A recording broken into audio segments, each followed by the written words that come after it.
నమస్తే, welcome to మన Penamaluru news వార్తలోని ముఖ్యాంశాలు. రాబోయే 3 ఏళ్లలో 35,000 కోట్ల రూపాయల భారీ వ్యయంతో 36 పెండింగ్ ప్రాజెక్టులను పూర్తి చేస్తామని సీఎం స్పష్టం చేశారు. ప్రొద్దుటూరు టీడీపీ సమన్వయ సమావేశంలో వైకాపా అరాచకాలపై నిప్పులు చెరిగిన మంత్రి నారా లోకేష్, బిల్డర్స్ అసోసియేషన్ ఆధ్వర్యంలో మొక్కలు నాటిన శాసనసభ్యులు బోడే ప్రసాద్. ఆంధ్రప్రదేశ్ నీటిపారుదల రంగాన్ని సమూలంగా మార్చేలా రాబోయే 3 ఏళ్లలో 36 కీలక ప్రాజెక్టులను పూర్తి చేయడమే లక్ష్యంగా ప్రభుత్వం సరికొత్త కార్యాచరణను ప్రకటించింది. ఆంధ్రప్రదేశ్ రాష్ట్ర అభివృద్ధికి సాగునీరే ప్రాణాధారమని నమ్మే కూటమి ప్రభుత్వం జలవనరుల రక్షణ మరియు ప్రాజెక్టుల పూర్తిపై ప్రత్యేక దృష్టి సారించింది. పవిత్ర సంగమంలో జరిగిన జలహారతి కార్యక్రమంలో ముఖ్యమంత్రి నారా చంద్రబాబు నాయుడు రాష్ట్ర నీటిపారుదల రంగానికి సంబంధించిన చారిత్రాత్మక విజన్ ను ప్రకటించారు. భారతదేశ నీటిపారుదల రంగ పితామహుడు డాక్టర్ కేఎల్ రావు స్ఫూర్తితో రాబోయే 3 ఏళ్లలో 35,000 కోట్ల రూపాయల భారీ వ్యయంతో 36 పెండింగ్ ప్రాజెక్టులను పూర్తి చేస్తామని సీఎం స్పష్టం చేశారు. భారతదేశ నీటిపారుదల రంగ పితామహులు డాక్టర్ కేఎల్ రావు గారు 124 సంవత్సరాల్లో 124వ జన్మదినాన్ని ఈరోజు జరుపుకుంటున్నాం. చాలామంది పుడతారు కానీ అందరూ ఏ రోజు చనిపోతాం, కానీ కొంతమంది చరిత్రలో మిగిలిపోతారు. వారే యుగ పురుషులు.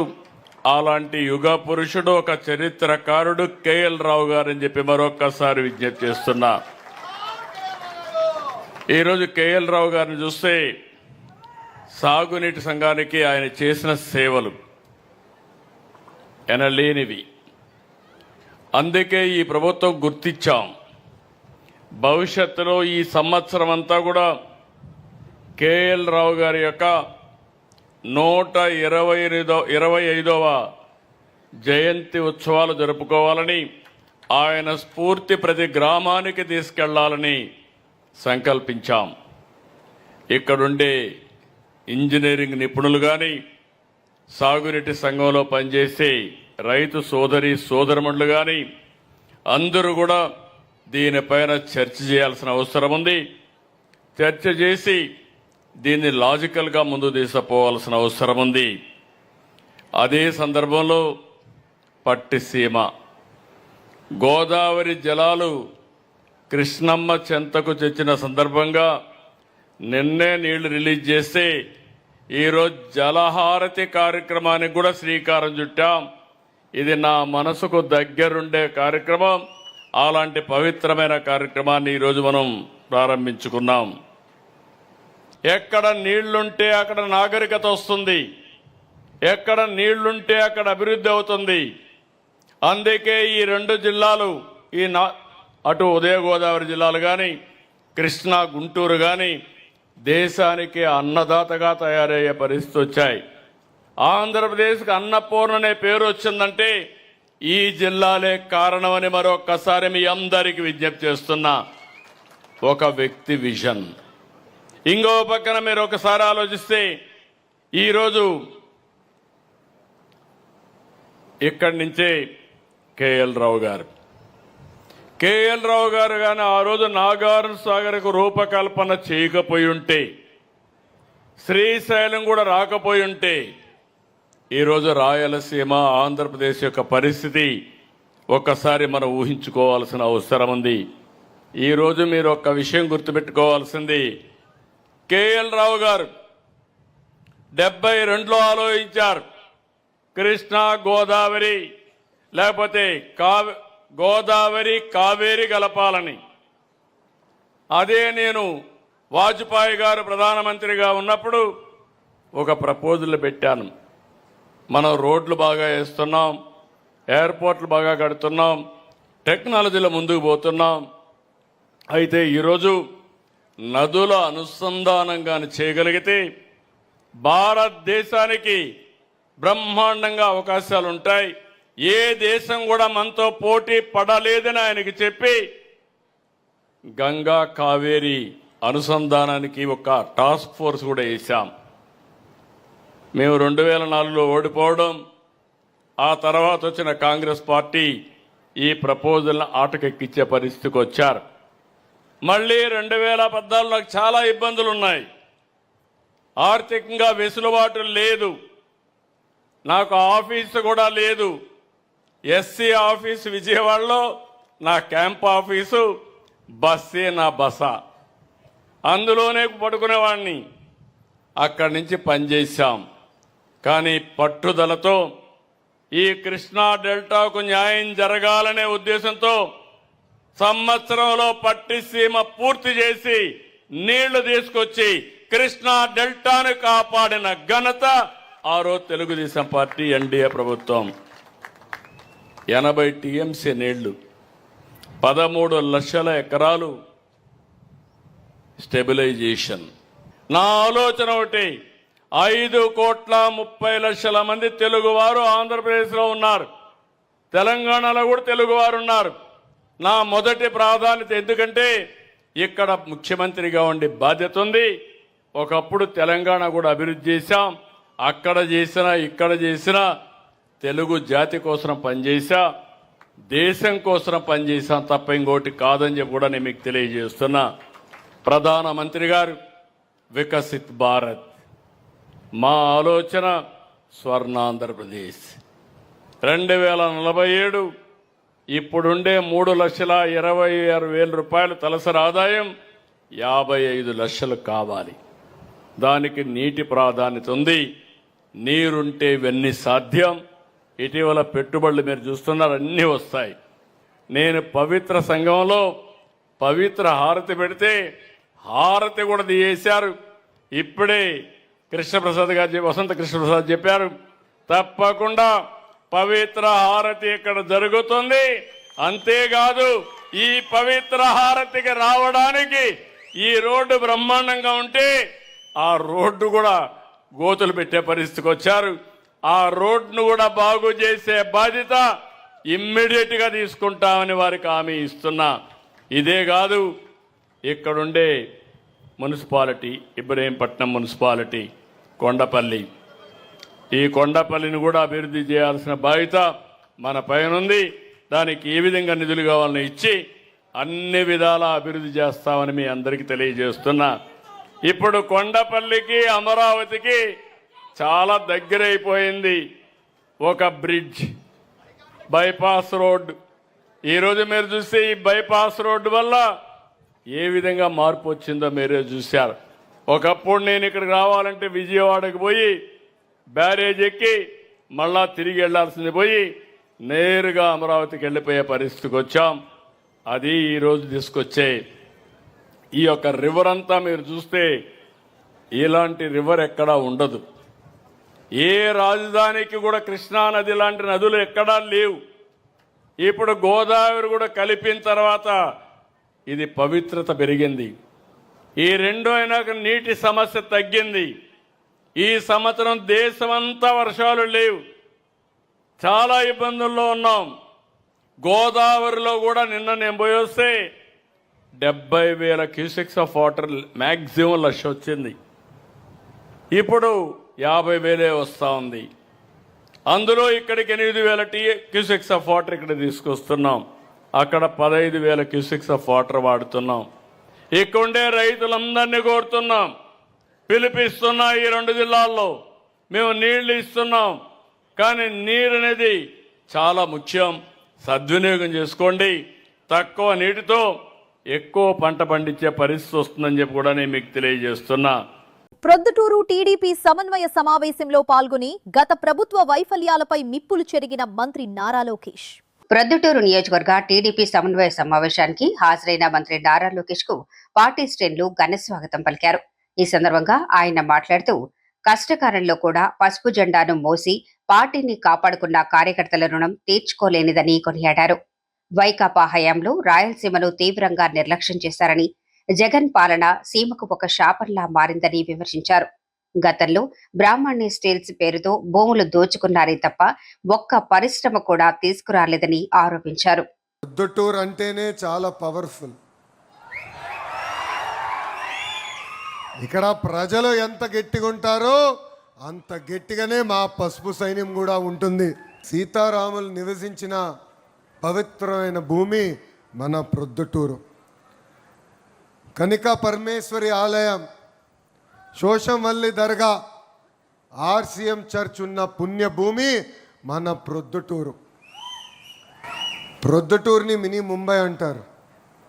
ఎందుకంటే వ్యాపారంలో మీరు అమ్మ స్పీడు, మీ బ్లడ్లోనే వ్యాపారం ఉంటుంది.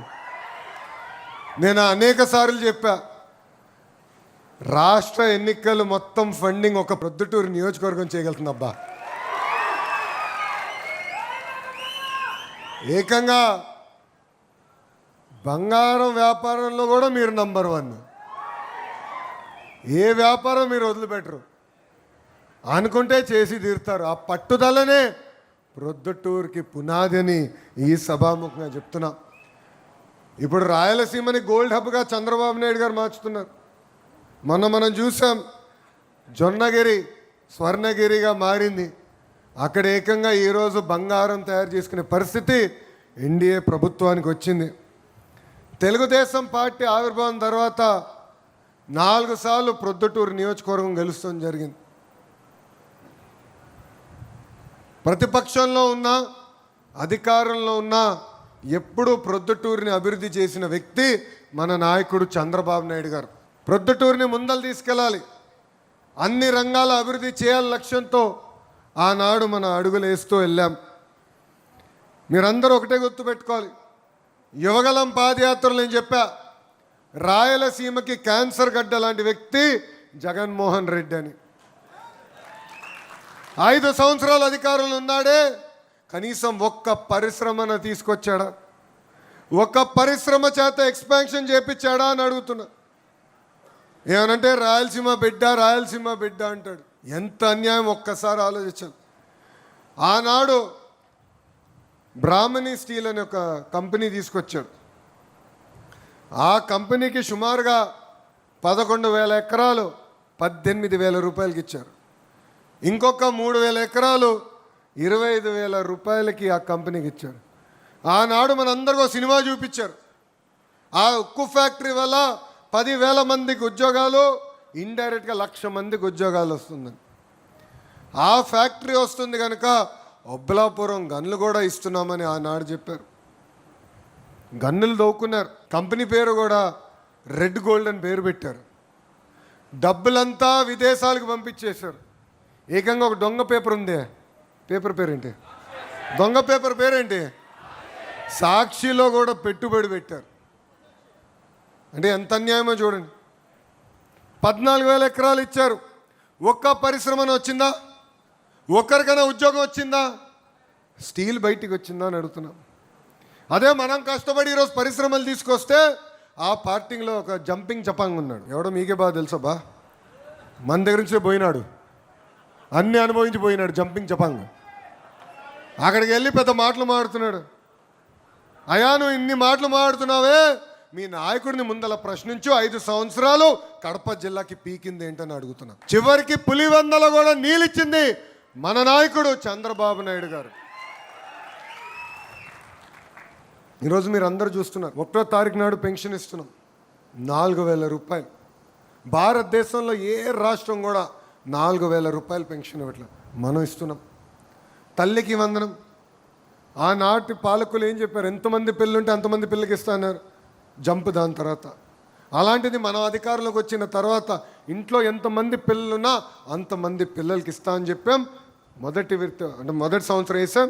ఈ సంవత్సరం జూలై 24 కల్లా తల్లి అకౌంట్లో తల్లికి వందనం కూడా జమ చేయబోతున్నాం. 3 గ్యాస్ సిలిండర్ ప్రతి ఏడా ఇస్తున్నాం. స్త్రీ శక్తి కింద మహిళలు ఉచితంగా ప్రయాణించే హక్కు కల్పిస్తున్నాం. ఏకంగా మత్స్యకార సేవలో డబ్బులు వేస్తాం. ఆటో వాళ్ళ సేవలో డబ్బులు వేస్తున్నాం. మా చేనేత సోదరులతో హ్యాండ్లూమ్ ఉంటే 200 యూనిట్ల కరెంటు, పవర్ లూమ్ ఉంటే 500 యూనిట్ల కరెంటు ఉచితంగా అందజేస్తున్నాం. ఇలా ఇచ్చిన హామీలని ఒక పద్ధతి ప్రకారం నిలబెట్టుకుని ముందరికి వెళ్తున్నాం.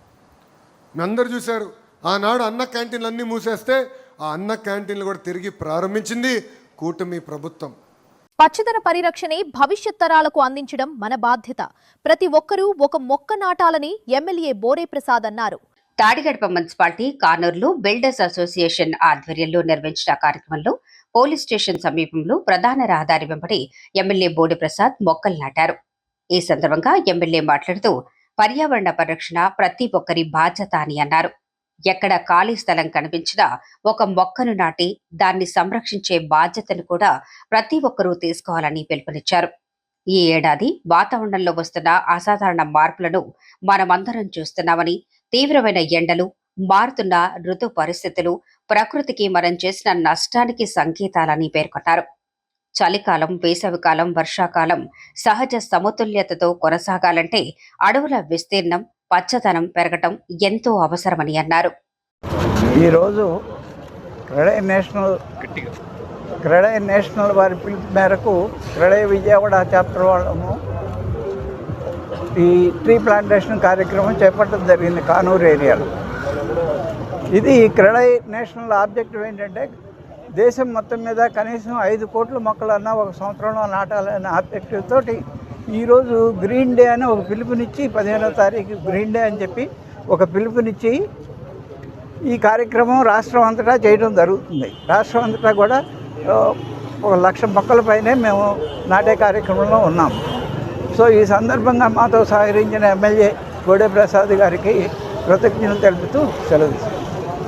జూలై 15వ తేదీని క్రెడై నేషనల్ వరల్డ్ గ్రీన్ డేగా చేయాలని భావించి దేశవ్యాప్తంగా అలాగే రాష్ట్ర వ్యాప్తంగా అన్ని నగరాల్లో కూడా క్రెడై మెంబర్స్ ఎక్కడైతే ఉన్నారో వారందరూ విధిగా ఒక్కొక్కళ్ళు 5 మొక్కలు నాటాలనే ఉద్దేశంతో క్రెడై గ్రీన్ డేని ఈరోజు జూలై 15వ తారీఖు మనం జరుపుకుంటా ఉన్నాం.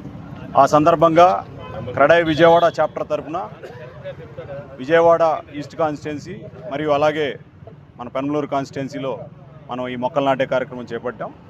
2 కాన్స్టిట్యున్సీల్లో కలిపి 1000కి పైగా మొక్కలు మా క్రెడై విజయవాడ చాప్టర్ ఆధ్వర్యంలో ఈరోజు నాటడం జరుగుతుంది.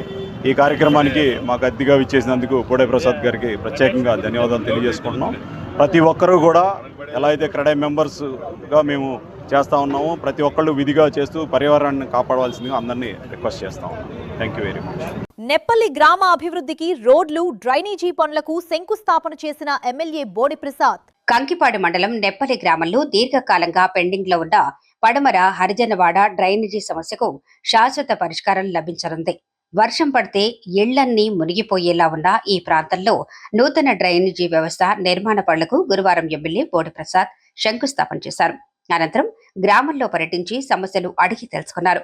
గ్రామస్తులు, మహిళలు ప్రధానంగా డ్రైనేజీ రోడ్ల సమస్యలు ఆయన దృష్టికి తీసుకెళ్లారు. ఈ సందర్భంగా ఎమ్మెల్యే బోడి ప్రసాద్ మాట్లాడుతూ స్థానిక రోడ్లు ఇరుకుగా ఉండటం వల్ల డ్రైనేజీ నిర్మాణానికి కొన్ని ఇబ్బందులు ఎదురైనప్పటికీ స్థానికులందరితో చర్చించి వారి పూర్తి సహకారంతో పనులను ప్రారంభిస్తున్నట్లు తెలిపారు. చివరి రోడ్డులో నీరు బయటకు వెళ్లేందుకు దారి లేకపోవడంతో స్థానికులతో చర్చించి 2 ప్రత్యామ్నాయ మార్గాలను అన్వేషించామని, త్వరలోనే వర్షపు నీరు ఇళ్లలోకి చేరకుండా డ్రైన్ ద్వారా బయటకు వెళ్లేలా చర్యలు తీసుకుంటామని హామీ ఇచ్చారు. నెప్పల్లి గ్రామంలో ఎప్పటి నుంచో పరిష్కారం కాని సమస్య పడమర అర్జునవాడలో డ్రైనేజీ సమస్య. ఈ నీరు వర్షం పడితే ఇళ్ళన్నీ కూడా మునిగిపోయే పరిస్థితి ఉంది. ఈరోజు ఈ డ్రైన్ సిస్టమ్కి శంకుస్థాపన చేయడం జరిగింది. ప్రధానంగా చిన్న రోడ్లు అవటంతో డ్రైనేజీ కట్టడానికి ఇబ్బందులు ఉన్నాయి. స్థానికులతో అందరితో కూడా మాట్లాడి అందరూ కూడా సహకరించే విధంగా డ్రైన్ సిస్టమ్ నిర్మాణానికి సహకరించమని చెప్పి రిక్వెస్ట్ చేసి అందరూ కూడా సహకరిస్తామని చెప్పారు. ఈరోజు ఈ డ్రైన్ నిర్మాణం ప్రారంభిస్తా ఉన్నారు. చివరి రోడ్లో బయటికి వెళ్ళడానికి దారి లేదు. దాని గురించి చివర ఉన్న వాళ్ళతో చర్చించి 2 మార్గాలు ఎతికాం. ఆ 2 మార్గాల్లో ఏదో ఒకటి ఈ రోడ్లో డ్రైన్ కూడా బయటికి వెళ్ళే విధంగా, వర్షం పడితే దాదాపుగా నీరంతా ఇళ్లలో నిలవండే పరిస్థితి ఉంది. ఇది కాకుండా నెప్పల్ నుంచి కోలవెన్ను వరకు కూడా సాస్కీలో ఈ రోడ్డు శాంక్షన్ అవటం జరిగింది 2,15,00,000 రూపాయలతోటి. త్వరలో దీని పనులు కూడా ప్రారంభిస్తాం. సాస్కీలో మొత్తం టోటల్గా నియోజకవర్గంలో 11 కోట్ల రూపాయల దాకా శాంక్షన్ అవటం జరిగింది. అది కాకుండా ఇప్పుడు ప్రతిరోజు కూడా ఈ స్థానిక సంస్థలు అంటే పంచాయతీల్లో దాదాపు 5.5 కోట్ల రూపాయలు స్థానిక సంస్థల నిధులతోటి ప్రతిరోజు కూడా ఒక్కొక్క గ్రామంలో ఆ డబ్బులకి ఏదైతే రోడ్లు కానీ డ్రైన్లకు కానీ శంకుస్థాపనలు చేయటం జరుగుద్ది. అలాగే స్థానిక సంస్థల నిధులు ఎక్కువగా డ్రైనేజీలకు ఉపయోగించమని చెప్పి ప్రతి ఒక్కరిని కూడా కోరుతా ఉన్నా. NRGS లో డ్రైన్లకి అవకాశం లేదు కాబట్టి డ్రైన్లు స్థానికంగా లభ్యమయ్యే నిధుల ద్వారా డ్రైన్లు నిర్మాణం చేసుకుంటే రోడ్లకు కావాల్సిన డబ్బులు పూర్తిగా నేను ఇస్తానని చెప్పాను. నెప్పల్లి గ్రామానికి సుమారుగా 75 లక్షల రూపాయలు అవసరం అని చెప్పేసి అధికారులు అంచనాలు తయారు చేశారు. 75 లక్షల రూపాయలు నెప్పల్లి గ్రామానికి కేటాయిస్తానని సందర్భంగా తెలియజేస్తా ఉన్నా. అభివృద్ధి అనేది నిరంతర ప్రక్రియ. ఈ రోజు 75 లక్షలు శాంక్షన్ చేసినంత మాత్రాన ఇంకా ఇక్కడ అవసరం లేదు అనేది ఉండదు. ఇప్పుడు ఇది కేటాయించి అభివృద్ధి కార్యక్రమాలు పూర్తి చేసిన తర్వాత కూడా ఇంకా తూర్పు అరిజిన వాళ్ళలో డ్రైనేజీ సిస్టమ్ ఇంకా అక్కడక్కడ అవసరం ఉంది. దానికి కూడా అంగన్వాడీలకి అవి కాకుండా దాదాపు ₹1 కోటి పైన మొన్న PMRGY కింద ఎంత డి గారు 49 లక్షల రూపాయలు అంగన్వాడీలకి, ఇంకా బరెల్ గ్రౌండ్లు కాంపౌండ్ వాల్స్ కి 75, అలాగే ఇది ఒక 20, 95, అది ఒక 45, అంటే ₹1,40,00,000. ₹1,40,00,000 దాకా ఖర్చు పెడతా ఉన్నాం. ఇంకా అవసరమైతే కొద్ది గొప్ప అయినా నిధులు కేటాయించడానికి సిద్ధంగా ఉన్నామని చెప్పి ఈ సందర్భంగా అందరికీ తెలియజేస్తాం. పట్టిసీమతోటే కృష్ణా డెల్టాకు జలకళ. ఏపీ నీటిపారుదల శాఖ మంత్రి నిమ్మల రామానాయుడు సంచలన వ్యాఖ్యలు. ఆంధ్రప్రదేశ్ రాష్ట్రాన్ని కరువు రక్కసి నుండి కాపాడేందుకు ముఖ్యమంత్రి నారా చంద్రబాబు నాయుడు గారు ఒక అపర భగీరథుడిలా మారని మంత్రి నిమ్మల రామానాయుడు కొనియాడారు. పోలవరం ప్రాజెక్టు పూర్తయ్యేలోపే సముద్రంలో వృధాగా కలిసిపోతున్న గోదావరి వరద నీటిని కృష్ణా డెల్టాకు మరియు రాయలసీమకు మళ్లించాలనే గొప్ప విజన్తోనే నాడు చంద్రబాబు నాయుడు గారు పట్టిసీమ ప్రాజెక్టుకు రూపకల్పన చేశారని ఆయన గుర్తు చేశారు. గతంలో ప్రతిపక్షంలో ఉన్న వైఎస్ఆర్ కాంగ్రెస్ పార్టీ నాయకులు పట్టిసీమను ఒట్టిసీమ అని అవహేళన చేశారని, అధికారంలోకి వస్తే పంపులు పీకేస్తామని బెదిరించారని మంత్రి తీవ్రంగా విమర్శించారు. ఈరోజు ఆంధ్రప్రదేశ్ రాష్ట్రానికి ఒక అపర భగీరథుడు నారా చంద్రబాబు నాయుడు గారని అటు రాయలసీమ దగ్గర నుంచి, ఇటు కోస్తాంధ్ర దగ్గర నుంచి, అటు ఉత్తరాంధ్ర వరకు కూడా కొలుస్తున్నారని అంటే దానికి ఉదాహరణ ఒక పట్టిసీమ.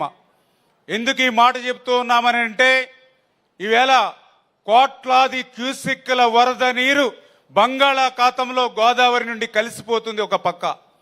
మరొక పక్క కృష్ణమ్మ చెంతన డెల్టా నేలలు బీటల వారి రాయలసీమ కరువు రక్కసుల్లో చిక్కుకున్నటువంటి స్థితిలో అటువంటి గోదావరి వరద నీరుని పోలవరం ప్రాజెక్టు కట్టే లోపుగా వినియోగించుకోవాలనేటువంటి ఒక విజన్తో, ముందు చూపుతో గోదావరి నీటిని పట్టి సీమకు అందించడమే పట్టిసీమ ఆ రూపకల్పన చేసినటువంటి మహనీయులు మనందరి ఆరాధ్య దైవం నారా చంద్రబాబు నాయుడు గారి అనేటువంటి విషయాన్ని స్పష్టంగా ఈ సందర్భంగా తెలియజేసుకుంటూ ఉన్నా. ఆ రోజు 1,300 కోట్ల రూపాయలతోటి ఆ రోజు పట్టిసీమను నిర్మాణం చేస్తూ ఉంటే, ఆ రోజు నేను కూడా అసెంబ్లీలో ఉన్న, ఆ రోజు 14-19లో ఆ రోజు ఉన్నటువంటి ప్రతిపక్ష నాయకుడు, గొడ్డల పార్టీ నాయకుడు పట్టిసీమ ఒట్టిసీమ అన్నాడు. పట్టిసీమ 1,300 కోట్ల రూపాయలు నీటి పాలు చేస్తున్నారని చెప్పాడు. రేపు అధికారంలోకి వచ్చాక పట్టిసీమ పంపులు పీకేస్తానని చెప్పాడు ఆ రోజు కూడా గొడ్డల పార్టీ నాయకుడు. మరి ఈ రోజు అదే గొడ్డల పార్టీ నాయకుడు ఈ కృష్ణా డెల్టాకు గాని రాయలసీమకు గాని ఏమి సమాధానం చెప్తాడని ఈరోజు ప్రశ్నిస్తూ ఉన్నా. ఎందుకంటే ఆ రోజు 1,300 కోట్ల రూపాయలు చంద్రబాబు నాయుడు గారు పట్టిసీమకు వెచ్చిస్తే ఈ రోజు 50,000 కోట్ల సంపద ఈవేళ పట్టిసీమ సృష్టించింది. ఈ రోజు ఆ 1,300 కోట్ల పట్టిసీమే ఈ రోజు కృష్ణా డెల్టాకు 450 టీమ్స్ ఇలా నీరునిచ్చింది. మేము మొన్న ఈ సీజన్ లో పంపులు ఆన్ చేసి వారం రోజుల ఈ వారం రోజులు కాకుండానే 3 TMCల నీటిని కృష్ణా నదికి వరద నీరు మోసుకొచ్చింది గోదావరి. ఈవేళ మీరు చూస్తూ ఉన్నారు, ఏదైతే ఇక కృష్ణా నదికి ఎగువన ఒక ఆల్మెట్టి, నారాయణపూర్, అదేవిధంగా మరి శ్రీశైలం, నాగార్జున సాగర్, జోరాల ఎగువనున్నటువంటి ఏ ప్రాజెక్టు కూడా ఈ రోజుకి నిండనటువంటి పరిస్థితి. ఏ ప్రాజెక్టు నుంచి కూడా ఒక చుక్క నీరు కిందకి రానటువంటి పరిస్థితి. ఇటువంటి స్థితిలో కృష్ణా నదికి నీరు వచ్చింది అని అంటే అది చంద్రబాబు నాయుడు గారు ముందు చూపుతో ఆ రోజు పట్టిసీమ గోదావరి నుంచి కృష్ణాకు అనుసంధానం చేసినటువంటి ఆయన ముందు చూపు అనే విషయాన్ని సందర్భంగా తెలియజేసుకుంటూ ఉన్నా. ఎందుకు ఈ మాట చెప్తూ ఉన్నామనంటే ఆ యొక్క గొడ్డల పార్టీ అంటే రాక్షస మనస్తత్వం. పూర్వం కూడా పురాణాల్లో మనం చదివేవాళ్ళం. ఆ రోజు లోక కళ్యాణం కోసం ఋషులు యజ్ఞాలు చేస్తూ ఉంటే రాక్షసులు మాంసం ముద్దలేసేవారు యజ్ఞాల్లో, యజ్ఞఫలం సిద్ధించకూడదని. అదేవిధంగా ఈవేళ ఆర్నిసలు చంద్రబాబు నాయుడు గారి రాష్ట్ర అభివృద్ధి కోసం పనిచేస్తూ ఉంటే ఈ యొక్క గొడ్డల పార్టీ రాక్షస మనస్తత్వంతో ఎక్కడికక్కడ అడ్డంకులు, అవరోధాలు సృష్టిస్తున్నటువంటి పరిస్థితిని కూడా మనందరం కూడా గమనించాలి. ఈ రోజు ఏదైతే కృష్ణా డెల్టా స్థిరీకరణ 13 లక్షల ఎకరాలు స్థిరీకరణ అవుతోంది. ఈ రోజు లక్షలాది మంది ప్రజలకి త్రాగునీరు అందుతుంది ఈ రోజు పట్టిసీమ ద్వారా. అంటే నువ్వు పట్టిసీమను వ్యతిరేకించడం అనంటే రైతును వ్యతిరేకించడమే. పట్టిసీమను వ్యతిరేకించడం అనంటే బీడులు వారే భూములకి నీళ్లు ఇవ్వద్దని నువ్వు చెప్పడమే. అంటే ఇక్కడ ఉన్నటువంటి కృష్ణా డెల్టా ప్రజలు కానీ ఈ యొక్క కృష్ణా డెల్టాకు ఉపయోగించుకున్న నీటిని శ్రీశైలంలో సేవ్ చేసుకుని రాయలసీమ సస్యశ్యామలం చేస్తే సహించలేనిటువంటి గొడ్డల పార్టీ ఈ రాష్ట్రానికి అవసరమా అనే విషయాన్ని ఈవేళ ప్రతి రైతు, ప్రతి ఒక్కరు కూడా ప్రశ్నించవలసినటువంటి అవసరం ఈ రోజు మనందరి మీద ఉంది అని ఈ సందర్భంగా తెలియజేసుకుంటూ, మరి ఈ రకంగా ఆంధ్రప్రదేశ్ రాష్ట్రాన్ని భవిష్యత్తులో కూడా కరువు రహిత రాష్ట్రంగా మార్చాలనేటువంటి చంద్రబాబు నాయుడు గారి యొక్క సంకల్పానికి మనందరం కూడా పూర్తి స్థాయిలో మద్దతుగా ఉండాలని మరొక్కసారి మీ అందరినీ కూడా కోరుకుంటూ సెలవు తీసుకుంటూ, మరి ఈరోజు కేఎల్ రావు గారు మరి నిజంగా ఆయన స్ఫూర్తితో ఈవేళ పనిచేస్తున్నటువంటి ప్రభుత్వం మన చంద్రబాబు నాయుడు గారి ప్రభుత్వం. ఎందుకు ఈ మాట చెప్తూ ఉన్నానంటే ఈ రోజనే కదా ఆ రోజే కేఎల్ రావు గారు చెప్పారు నదుల అనుసంధానం.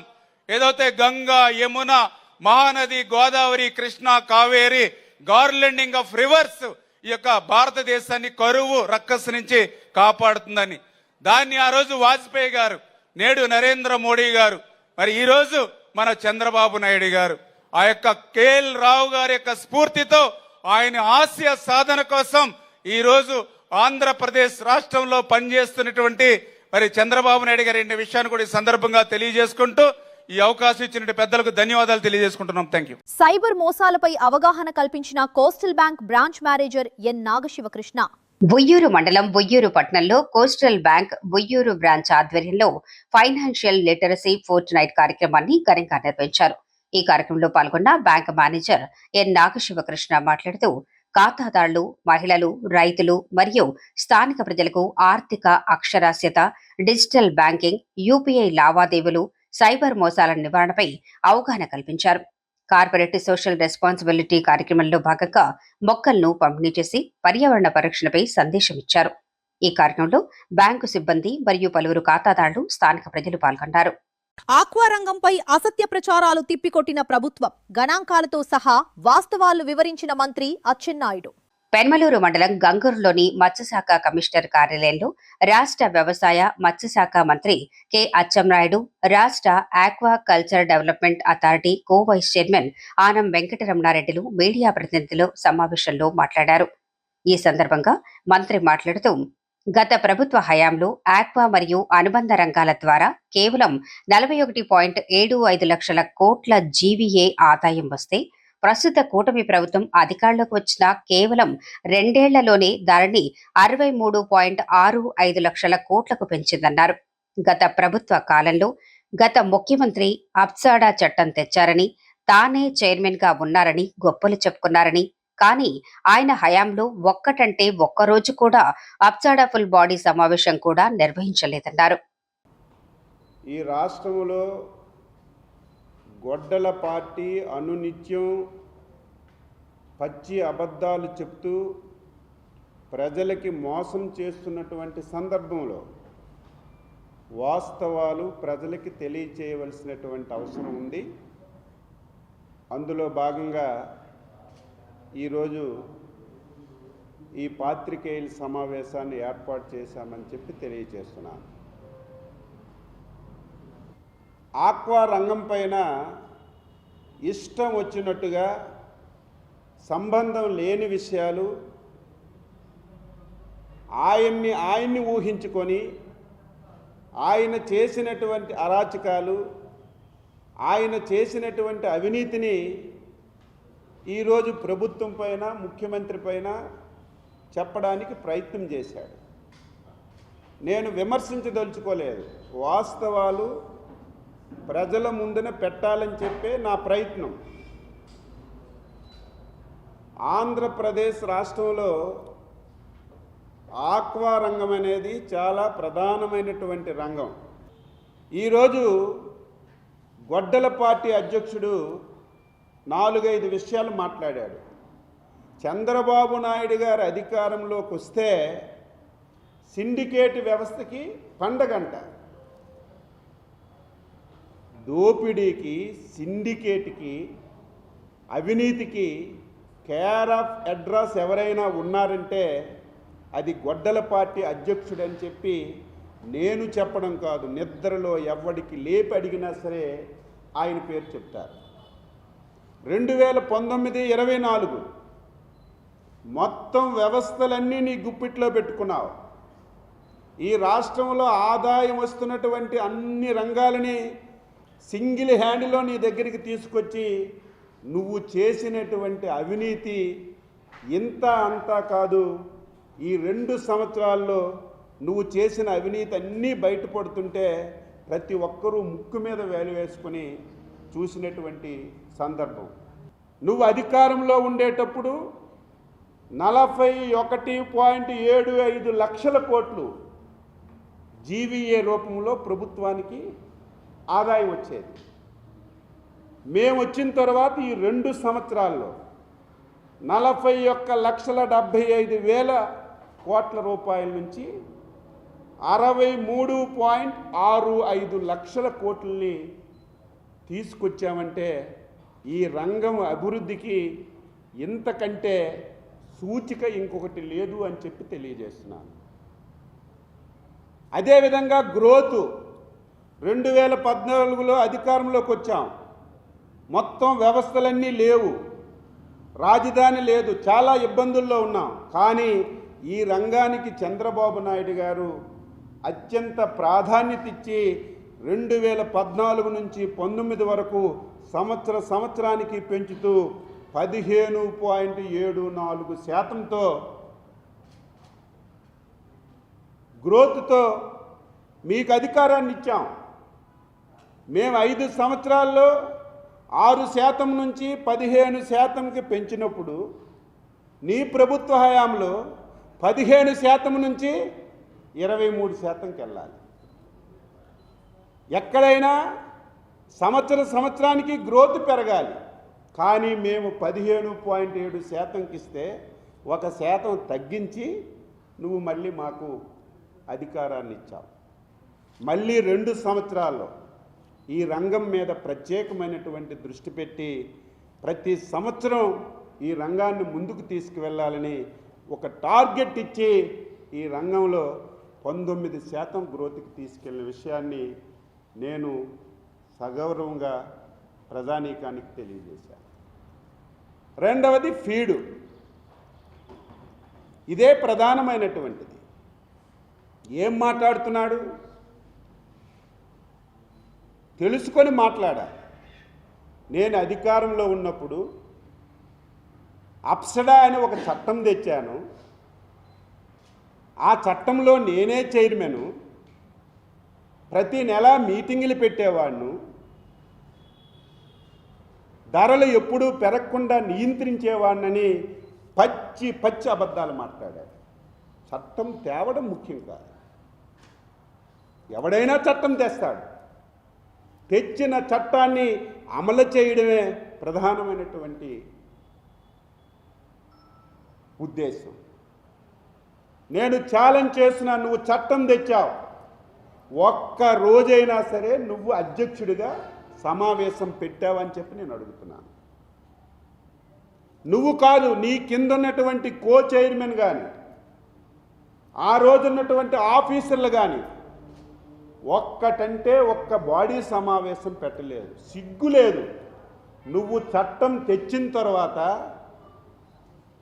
ఫుల్ బాడీ ఏర్పాటు చేసి మొట్టమొదటి సమావేశం పెట్టింది ఎన్డీఏ ప్రభుత్వం. అచ్చెన్నాయుడు వ్యవసాయ శాఖ మంత్రిగా నేను పెట్టినటువంటి సమావేశమే తప్ప నువ్వు చట్టాన్ని తీసుకొచ్చి అది పక్కన పడేసి దాని గురించి చట్టం తెచ్చాను అప్పుడా అని చెప్పి దీనివల్ల మొత్తం మేలు జరిగిందని పచ్చి అబద్ధాలు మాట్లాడుతుంటే ఆశ్చర్యం కలిగింది. 2019-24 ఆ రోజు ఫిష్ ఫీడ్ ఆ రోజు ఇంటర్నేషనల్ మార్కెట్లో రా మెటీరియల్ రేట్లు ఏమీ పెరగలేదు. ఇటు సోయాబీన్ పెరగలేదు, ఇటు ఫిష్ ఆయిల్ కూడా పెరగలేదు. నువ్వే ముఖ్యమంత్రిగా ఉన్నావు, 6 సార్లు పెంచావు. ఆన్సర్ చేయి. 2019 చంద్రబాబు నాయుడు ముఖ్యమంత్రికి ఉన్న రోజు ఫీడ్ ధరలు కేవలం 87 రూపాయలే ఉండేది. నువ్వు అధికారంలోకి వచ్చిన తర్వాత 6 సార్లు ఇంటర్నేషనల్ మార్కెట్లో రా మెటీరియల్ ధరలు పెరగకపోయినా నువ్వు ఆ రోజు కంపెనీలతో మిలాఖత్తై నువ్వు ధనదాహం గురించి 6 సార్లు పెంచి 110 రూపాయలు కేజీకి చేశావు. దీనికి ఆన్సర్ చేయమని ముందు చెప్తున్నాను.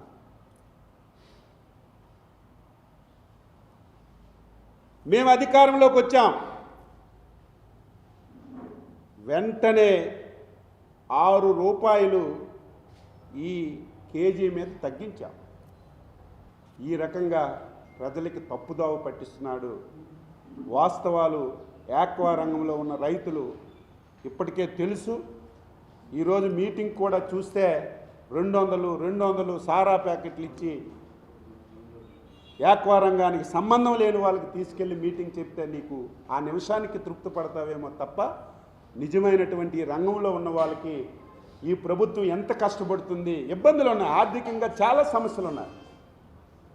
ఈరోజు 12,500 కొత్త కనెక్షన్లు ఇస్తున్నాం, దానికి 320 కోట్లు ఖర్చు అవుతుంది.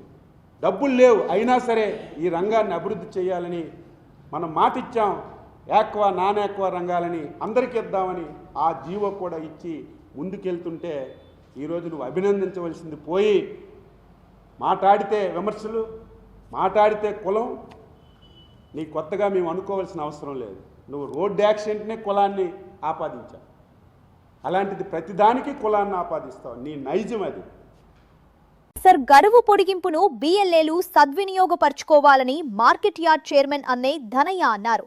కంకిపాడు మండలం కంకిపాడు పట్టణంలో టీడీపీ మండల పార్టీ అధ్యక్షుడు జంపాన వెంకటేశ్వరరావు అధ్యక్షతన ఆర్యవైశ్య కళ్యాణ మండపంలో బిఎల్ఏలు, టీడీపీ గ్రామ పార్టీ అధ్యక్షులు, టీడీపీ నాయకులతో సమావేశం నిర్వహించారు. మండలంలో సర్ ప్రక్రియ ఏ విధంగా జరిగింది, ఓటు నమోదు శాతం ఎంత ఉంది, స్థానిక సంస్థ ఎలక్షన్లకు ఏ విధంగా సన్నద్ధం అవ్వాలనే అంశాలపై చర్చ నిర్వహించారు.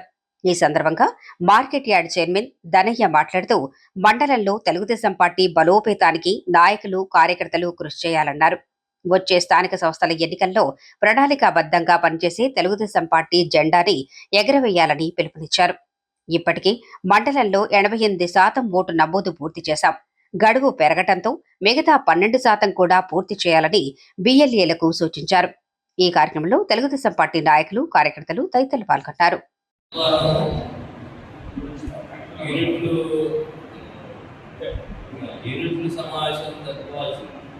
దాన్ని 2వ బుధవారానికి మార్చారు. అలాగే మండల పార్టీ సమావేశాన్ని కూడా 3వ బుధవారానికి మార్చారు.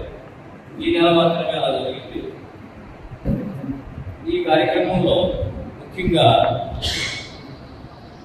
గత పార్టీ మీటింగ్లో, మండల పార్టీ మీటింగ్లో మనం సర్ గురించి ఎలా ముందుకెళ్ళాలని మనం అంతా వివరంగా అంతా మాట్లాడుకుని దాన్ని కంకిపాడు మండలంలో 85% అంటే మొన్న లెక్కల ప్రకారం అయితే 85% తీసుకొచ్చాం. దానికి ప్రతి ఒక్కరూ చాలా చక్కగా స్పందించి ఈ కార్యక్రమాన్ని దిగ్విజయం చేశారు. అలాగే ఎన్నికల సంఘం వాళ్ళు ఒక 10 రోజులు పొడిగించారు. ఈ 10 రోజులు మనం ఇంకా మన మండలంలో 12% వెనకబడి ఉన్నాం కాబట్టి దీన్ని చాలా జాగ్రత్తగా తొందరగా చేసుకోవాలని కోరుతూ, అలాగే రాబోయే స్థానిక సంస్థల గురించి ఈరోజు సమావేశం జరిగి ఉంటుంది. కూటమి ప్రభుత్వం తరఫున చంద్రబాబు గారి ఆధ్వర్యంలో వాళ్ళ నిర్ణయాలు ఎలా ఉన్నాయో రేపు కానీ తెలియదు మనకి. అలాగే రుజాయిగా చెప్పారు సెప్టెంబర్లో స్థానిక సంస్థలు ఎన్నికలు జరుగుతాయని, దానికి మనందరం కలిసికట్టుగా ప్రయాణం చేద్దామని సందర్భంగా తెలియజేస్తూ ఈ అవకాశం ఇచ్చిన గ్రామ పార్టీ అధ్యక్షుడికి నా నమస్కారాలు తెలియజేస్తున్నాను. కంకిపాడు మండలం తెలుగుదేశం పార్టీ సర్వసభ్య సమావేశం జరిగింది. ఈ సమావేశం నందు సర గురించి విస్తృతంగా చర్చించడం జరిగింది. దీనిలో మా కంకిపాడు మండలంలో పర్సంటేజీ వచ్చింది, కానీ కొంచెం ఇంకా 8% మిగిలి ఉంది. ఆ 8% కూడా ఈ 10 రోజులు ఎక్స్టెన్షన్లో మేము పూర్తి చేసి తెలుగుదేశం ఓట్లకు ఎలాంటి డిఫిషియన్సీ లేకుండా ఈ 10 రోజులు కష్టపడి ఆ 8% కూడా మేము పూర్తి చేస్తామని కోరుకుంటున్నాం. మరొకటి, ఈ సమావేశంలో రానున్న ఈ స్థానిక సంస్థల ఎన్నికల గురించి కూడా విస్తృతంగా చర్చించడం జరిగింది.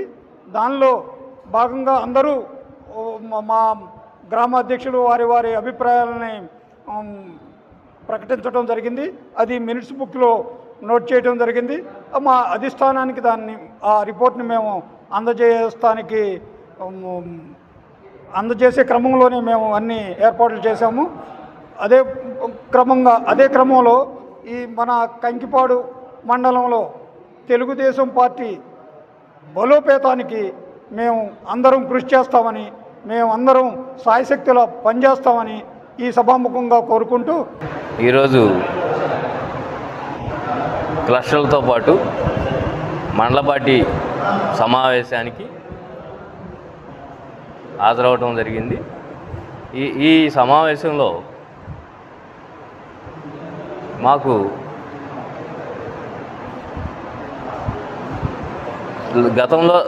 గత నెలలో సరు గురించి మేము చర్చించుకుని నెల రోజులు మా వాళ్ళందరూ ప్రభుత్వ అధికారులతో కలిసి సక్రమంగా ఎవరి ఓటు పోకుండా ఈ నెల రోజులు 88% తీసుకొచ్చారు.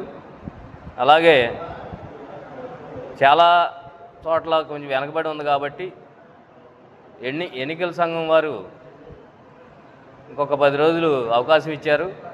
ఆ అవకాశాన్ని ఈ సమావేశంలో చర్చించి ఈ అవకాశాన్ని సద్వినియోగం చేసుకోవాలని మేమందరం అనుకున్నాం. అలాగే రాబోయే స్థానిక సంస్థల ఎన్నికలకు ఇప్పటి నుంచే సన్నద్ధం అవుదామని చర్చించుకుని దీన్ని మరొకసారి ఇంకో సమావేశంలో మరింత విస్తృతంగా మీ గురించి ఆలోచించి నిర్ణయం తీసుకుందామని అనుకున్నాం. అలాగే ఈరోజు వార్తలు ఇంతటితో సమాప్తం. తిరిగి మరల తర్వాత ముఖ్యాంశాల్లో కలుద్దాం. అంతవరకు చూస్తూనే ఉండండి మన పెనుమలూరు న్యూస్.